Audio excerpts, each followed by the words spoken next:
there's a passage in the Bible that says, the eyes are the windows to the soul. And I think that's especially true when it comes to mind-altering substances. Okay, so if you've been drinking alcohol, your eyes are a little sunken. If you've been smoking marijuana, your eyes are bloodshot.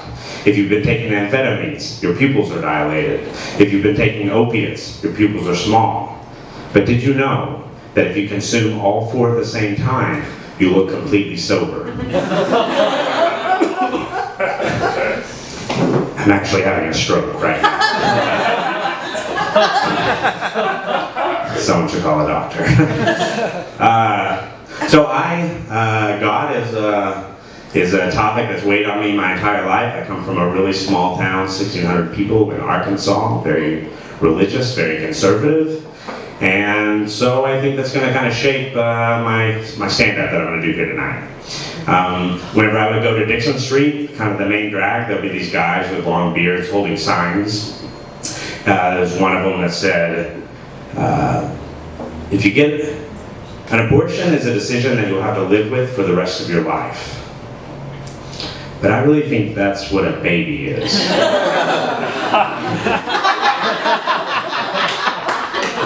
Like, do you think 31 years ago my mom thought she was going to have to help me pay rent this month?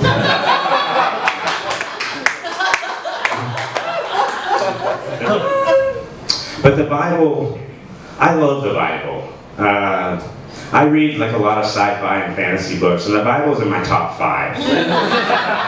And the main reason is because of the character arc that God undergoes. You know, it starts, he creates the world, he creates everything, he creates the first man, the first woman, Adam and Eve, and he puts them in paradise, in the Garden of Eden.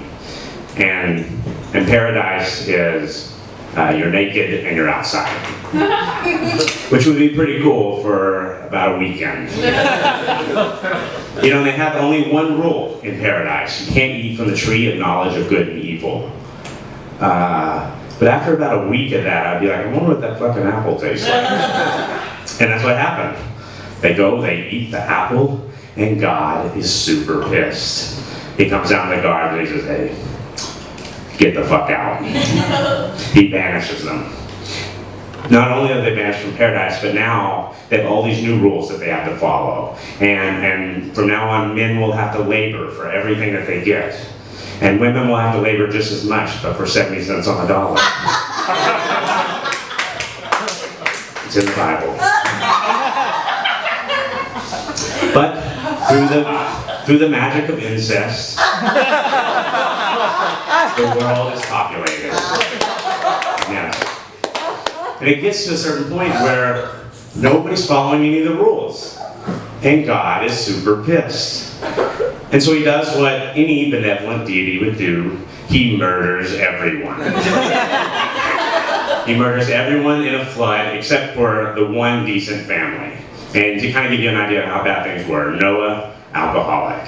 His sons, absentee husbands. His daughters, well, I'll get to his daughters. But this is a family that had their shit together. So, okay, times were bad.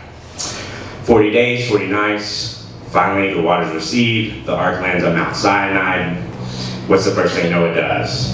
He plants some grapes, so he can make some wine, so he can get turned up, because he's a fucking alcoholic. And I told you I'd get to his daughters, right? So Noah's drunk, and what do his daughters do? His daughters rape their father. Yeah, you can't make this stuff up. Well, I mean, somebody did, but...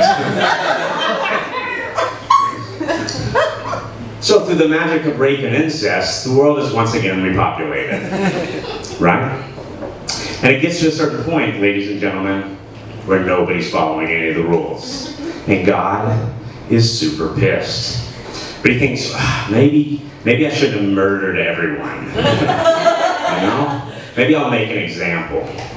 So he picks the 2 worst cities. They sin the most. There's like gay people there. And he's like, I'm going to make an example of them. And it's like Sodom and Gomorrah. They're right across from each other. Sodom, you know, is where we get the term sodomy from. And Well, if you've never divorced someone, you're still a virgin. So he destroys them with fire and brimstone, and it's gone. These two cities just disappear from existence. And then something interesting happens. The people don't change. Like, human nature is still the same. Like, look around the room right now. There's some shitty people in here right now. Not you, the other person. I'm not talking about you. But God kind of takes a step back. He's like, wait, maybe they're not the problem. Maybe I'm the problem. Maybe I created an imperfect creature and expected them to be perfect.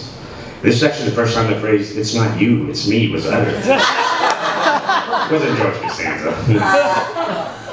So God calls everybody together and he's like, oh boy, I am sorry guys. I got egg on my face. How can I apologize? Oh, I know how I can apologize. This is my only begotten Son, Jesus Christ, who I love very much. And I'm going to give him to you as an apology. And I want you to torture him to death. Because even when God's apologizing, he's still a sociopath.